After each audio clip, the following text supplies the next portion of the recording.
राजस्थान का जो टोंक जिला है, टोंक जिले की जो तहसील है निवाई, उसमें एक गांव है सीदड़ा। सीदड़ा जो है वो उर्दू भाषा को लेकर एक नई इबारत लिख रहा है और ये खास इसलिए है क्योंकि बीते 2 दशक पे उर्दू को लेकर जो काम इस गांव के लोगों ने किया, उर्दू को लेकर जो यहाँ पढ़ाई की, उर्दू को लेकर जो बढ़ावा दिया इस भाषा को, वो काबिले तारीफ है। हाल ही में अभी क्या हुआ बीते 1 दशक में कि यहाँ से कई शिक्षक जो हैं वो उर्दू भाषा के निकले हैं। जब भारतीय भाषाओं का जो भविष्य है उसको लेकर जो लगातार सवाल और चर्चा का माहौल देश में रहता है, उस बीच जो टोंक जिला है उसका सीदड़ा गांव जो है वो एक नई मिसाल के तौर पर उभर रहा है। हमारे पास जो जानकारी है उसके अनुसार करीब 150 जो शिक्षक हैं वो उर्दू के हैं इस गांव में, जिन्होंने उर्दू पढ़कर यहाँ के शिक्षक से लेकर प्रोफेसर तक की नौकरी पाई है। स्कूली बच्चों का आता ये हुजूम अक्सर स्कूल से घर जाते वक्त उर्दू के अल्फाजों पर चर्चा करता है। स्कूल में सीखे उर्दू के नए लफ्ज़ इनकी बातचीत का अहम हिस्सा बन रहे हैं। ये बच्चे राजस्थान में उर्दू गांव के नाम से पहचान बना चुके टोंक जिले के सीदड़ा के रहवासी हैं। 20 वर्षीय कल्पना मीणा की तस्वीर सीदड़ा गांव के सरकारी स्कूल में लगी है। 2022 में 12वीं क्लास में मीणा को उर्दू में पूरे 100 नंबर मिले थे और उन्होंने राजस्थान में टॉप किया था। जयपुर से करीब 85 किलोमीटर दूर अरावली पहाड़ियों के बीच बसा आदिवासी बहुल सीदड़ा, इस गांव से लेक्चरर, शिक्षक से लेकर प्रोफेसर तक बन चुके हैं। इस गांव में 90% से ज़्यादा आबादी मीणा समुदाय की है और स्कूल में तकरीबन 70% बच्चे उर्दू की पढ़ाई कर रहे हैं। लेकिन इस गांव में उर्दू का सफ़र 2 दशक पहले शुरू हुआ था। भारत में भाषाओं को लेकर जो है वो लगातार बातचीत और चर्चाओं का दौर जो है वो जारी रहता है। ऐसे में जब अंग्रेजी को भारत में 21वीं सदी में एक महत्वपूर्ण भाषा के तौर पर लिया गया, रोजगार की भाषा के तौर पर लिया गया, तो वहीं जो क्षेत्रीय भाषाएं हैं उनको लेकर सवाल खड़े होने लगे कि क्या उनका भविष्य किस तरीके का होगा। लेकिन राजस्थान के टोंक जिले में एक सीदड़ा गांव है जहां के लोगों ने उर्दू भाषा को अपनी रोजगार की भाषा के तौर पर लिया और यहाँ पर 100 से ज़्यादा जो व्यक्ति हैं उन्होंने, वो अभी शिक्षक हैं उर्दू विषय के और पूरे राजस्थान में और राजस्थान से बाहर भी वो पढ़ा रहे हैं। ऐसे ही एक शिक्षक हमारे साथ हैं, कमल जी। हम इनसे जानेंगे कि इस गांव में उर्दू को लेकर जो रुचि है वो किस तरीके से पैदा हुई। सबसे पहले तो आप ये बताइए कि इस गांव में उर्दू की कैसे शुरुआत हुई, किस तरीके से लोगों की जो दिलचस्पी है वो इस भाषा की तरफ बढ़ी। ये सन 2000 के पहले लगभग गांव में थे, मतलब हमारे साथी हैं, वो हमारे से बड़े हैं, तो उन्होंने सर्वप्रथम उन्होंने लिया ऐसे ही मतलब रुचि के आधार पे। तो वो निवाई जाते थे, निवाई पढ़ते थे, निवाई से लिया उन्होंने। फिर धीरे धीरे लोगों का रुझान बढ़ा इस तरफ उर्दू विषय की तरफ, तो लोगों ने फिर यहीं से वो लोगों ने भी लिया साथ में। तो धीरे धीरे जैसे बढ़ते गए, फिर बाद में 2014-15 के लगभग सन इसी में अपने गांव में ही उर्दू विषय का उसको वो करवाया और यहीं से अभी चल रहे हैं गांव में। आप अपने बारे में बताइए, आपने कब उर्दू पढ़ना शुरू किया और अभी आप क्या कर रहे हैं। मैंने 2000 मतलब जैसे 11वीं क्लास से ना, तब से ही उर्दू ले रहा हूँ, तब से ले रखी है। तो मैंने 11वीं 12वीं और उसके बाद में बीए के बाद में बीएड वगैरह में सब उर्दू से ही किया है। उर्दू से करने के बाद में मेरे 2019 में जॉब लग गई। कहाँ पे अभी आप नौकरी कर रहे हैं। अभी मैं झालावाड़ में सब।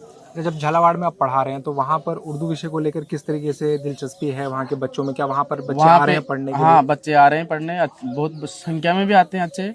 और वहाँ पे सिर्फ मुस्लिम बच्चे ही पढ़ते हैं। एक राजस्थान में एक सीदड़ा गाँव ही ऐसा है जहाँ पे हिंदू बच्चे पढ़ रहे हैं और यहाँ पे कोई माइनॉरिटी वाला कोई और बच्चे है ही नहीं मीणा के अलावा। और इसमें इस तरीके का भी कोई डिवीजन है क्या कि सिर्फ लड़के ही उर्दू ज़्यादा पढ़ रहे हैं, लड़कियां नहीं पढ़ रही हैं। इसका कोई नहीं है। अभी वर्तमान में देखा जाए तो जैसे मतलब लड़कों से ज़्यादा लड़कियां ले रखी है हमारे गांव में। अच्छा। हाँ, सारी लड़कियां भी हैं, लड़के भी हैं, सारी हैं। तो लड़कियां भी आपके गांव की शिक्षिका हैं? शिक्षिका है ना, कई जगह शिक्षिका है, बहुत सारी हैं, एक दो नहीं, मतलब कम से कम 15-20 मिल जाएंगी लड़कियाँ। अच्छा। उर्दू सब्जेक्ट यहाँ आने के बाद में हमारे यहाँ से जो पढ़े लिखे बच्चे हैं वो आज सेकंड ग्रेड टीचर है, फर्स्ट ग्रेड टीचर है, प्रोफेसर भी है। बहुत अच्छा स्तर बढ़ा है शिक्षा का यहाँ पे। उर्दू आने के बाद में बहुत अच्छा स्तर बढ़ा है और पिछले 5-7 साल से हर बार 10th का 12th का रिजल्ट भी यहाँ का 100% रहता है। और जो स्टाफ है, जो टीचर्स है यहाँ, वो बहुत मेहनत करते हैं अभिभावक भी लगातार उनको गाइड करते रहते हैं, वो अभिभावकों को गाइड करते रहते हैं। और उर्दू आने के बाद में शिक्षा एक नई दिशा में, बढ़ती हुई दिशा में जा रही है हमारे गांव की। सीधड़ा में उर्दू को लेकर दिलचस्पी को इस बात से समझा जा सकता है कि गांव के स्कूल में 460 बच्चों में से 300 के करीब बच्चे उर्दू की तालीम ले रहे हैं और सभी का लक्ष्य सरकारी शिक्षक बनने का है। स्कूल के प्रिंसिपल बीरबल मीणा कहते हैं कि इससे पहले उर्दू को लेकर इतनी रुचि मैंने कहीं भी नहीं देखी। 6ठी से 8वीं जमात तक के बच्चों को उर्दू पढ़ना और लिखना सिखाया जाता है, जिसमें अखबार, राजा, सरदार जैसे लफ्ज़ों को ब्लैक बोर्ड पर लिखा जाता है और बच्चे उसे पढ़ते हैं। वहीं कक्षा 9 से 12वीं तक के बच्चे गज़ल, मरसिया, कसीदा, उपन्यास से लेकर गालिब, मीर, मोमिन, फिराक जैसे शायरों को पढ़ते हैं। जो आपके गांव की जो पहचान बनी, तो आपको लगता है कि अगर उर्दू को लेकर बच्चे वहाँ नहीं पढ़ते, रोजगार में नहीं जाते, तो वो पहचान नहीं बन पाती? बिल्कुल सही कह रहे हो आप, क्योंकि लोगों को लगता है कि इसमें रोजगार भी है और एक ज़बान आसान भी है। तो आपकी जो बात है मुझसे सहमत हूँ। रोजगार भी का भी अवसर मिलता है लोगों को, और इसके अलावा ये ज़बान एक आसान ज़बान है। और एसटी समुदाय में मीना जनजाति के लोग आते हैं, भील आते हैं, इसके अलावा कोई दूसरे नहीं आते थे। तो ये वैकेंसी जो खाली रहती थी पहले, और इस वजह से इसका फ़ायदा एसटी समुदाय और एससी समुदाय को मिला। आज राजस्थान में हम बात करें, जैसे प्रोफेसर की वैकेंसी आई थी 2014 में असिस्टेंट प्रोफेसर की, तो उसमें 21 पोस्टें थी। तो 21 में से हम 10 हिंदू थे।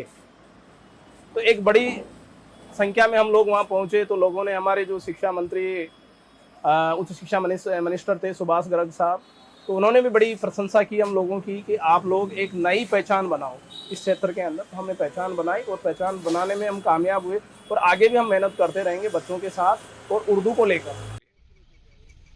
हमारे ग्राम पंचायत सीगड़ा के अंदर ये उर्दू विषय चल रही है, जिसमें बहुत अच्छा मतलब बच्चों को लाभ मिला, काफ़ी नौकरी की विषय में दिया। तो और हम के विषय बार भी उर्दू की विषय चल रही है, बढ़िया अच्छा हमारा टारगेट रिजल्ट बढ़िया आ रहा है, और नौकरी भी मिल रही है बच्चों को। हमारी तमन्ना चाहिए कि भाई मतलब आगे बढ़े बच्चा, तो ये उर्दू के विषय हमने सलाह करवाई थी, सरकार सोनी डिबेट की थी, और हमारी बढ़िया अच्छी चल रही है। 2014 में गांव के स्कूल में उर्दू विषय लाया गया। उससे पहले करीब 10 किलोमीटर दूर निवाई तहसील के स्कूल में जाकर छात्र उर्दू पढ़ते थे। निवाई में पढ़े कुछ छात्रों की जब नौकरी लग गई, तो वहीं से गांव में उर्दू को लेकर दिलचस्पी बढ़ी और यह सिलसिला शुरू हो गया। हालांकि गांव में उर्दू आ जाने से लड़कियों में इस भाषा को लेकर रुचि काफ़ी बढ़ गई है। हालांकि राज्य में उर्दू शिक्षकों की भारी कमी है। 1100 से ज़्यादा शिक्षकों के पद खाली हैं और उन्हें भरने के लिए बहुत अधिक प्रयास भी नहीं हो रहे हैं। आप बता रहे थे कि सन 2000 से पहले शुरुआत हो गई, तो मतलब वो शुरुआत की मतलब किस तरीके से शुरुआत हुई, और उर्दू क्यों पढ़ना चाह रहे हैं? कि वहाँ उनको नौकरी लग जा रही है, सिर्फ इसलिए पढ़ना चाह रहे हैं, या और भी कुछ कारण है? देखो, नौकरी लगने का तो मूल उद्देश्य है तो भाई चलो ठीक है, किसी को जॉब लग जाए, रोज़गार मिल जाए। उसके बाद में रुचि भी होती है इसमें, और रुचि होने के साथ साथ जैसे अब कंपटीशन बहुत बढ़िया, मतलब बहुत तेज़ हो रहा है कंपटीशन इसमें, और विषय से बराबरी कंपटीशन है लगभग, इसमें कम कंपटीशन नहीं है। उसके बावजूद भी लोग, मतलब यहाँ के जो स्टूडेंट हैं, बालक हैं, वो सब उर्दू पढ़ना चाह रहे हैं। अच्छा, और उर्दू भाषा के साथ एक और विवाद जुड़ा रहता है कि इसको हमेशा धर्म के नज़रिए से भी एक तरीके से देखा जाता है, कि इसको कहा जाता है कि ये मुसलमानों की भाषा है। इसमें ये बिल्कुल भी सच्चाई नहीं है, लेकिन एक परसेप्शन इसे लेकर बना हुआ है। क्या आपके गांव में भी इस तरीके की चीज़ें हैं क्या, या उस धर्म से इतर जाके लोग इसको यहाँ पे पढ़ाई कर रहे हैं? नहीं, यहाँ पे कोई भी नहीं है जाति, मतलब जाति ना फिर धर्मवाद, कुछ भी नहीं है, सब एक जैसे पढ़ रहे हैं। बता रहे थे कि 11वीं 12वीं में जो है आपने पढ़ाई की उर्दू को लेकर, फिर BA एम.एड किया, तो उसमें उसके सिलेबस में किस तरीके की चीज़ें होती हैं, क्या कंटेंट होता है? सिलेबस में जैसे व्याकरण होती है, तो व्याकरण को उर्दू में कवायद बोलते हैं, उसका अलग अल्फाज होते हैं, जैसे हिंदी में चलते हैं वैसे ही उर्दू में चलता है। जैसे उसमें छंद है, अलंकार है, और ये संज्ञा है, संज्ञा को उसमें इस्म बोलते हैं, ऐसे उनका वर्ड अलग, अल्फाज अलग है। और जमीर है, जमीर को जैसे उर्दू में, अभी हिंदी में सर्वनाम बोलते हैं, ऐसे है उसमें सारे को वही चलता है, जो हिंदी में है वो वैसे ही उर्दू में चलता है। उर्दू जो ज़बान है वो हिंदुस्तानी ज़बान है, हिंदुस्तान के बाहर की नहीं है। उर्दू एक मीठी ज़बान है, और इसकी वजह से आज हम लोगों को रोज़गार मिला हुआ है। टोंक जिला के जो सीदड़ा गांव है, उस गांव ने उर्दू को अपनी रोज़गार के भाषा की तरह तो इस्तेमाल किया है और उनको इसमें सफलता भी मिली है। जो नई पीढ़ी है, जो छोटे बच्चे हैं, वो भी उर्दू भाषा पढ़ रहे हैं। उर्दू की जो गज़लें हैं, जो मरसिया है, इन तमाम विधाओं में वो जो है वो महारत हासिल कर रहे हैं। अब देखना ये होगा कि एक तरफ जो उनको रोज़गार मिल रहा है, उसके इतर इस भाषा को लेकर वो कितने समय तक इस भाषा को आगे ले जाते हैं और जो इबारत उन्होंने अभी तक लिखी है बीते 2 दशकों में, वो कब तक जारी रहती है। टोंक जिले के सीदड़ा गांव से मैं कृष्ण मुरारी।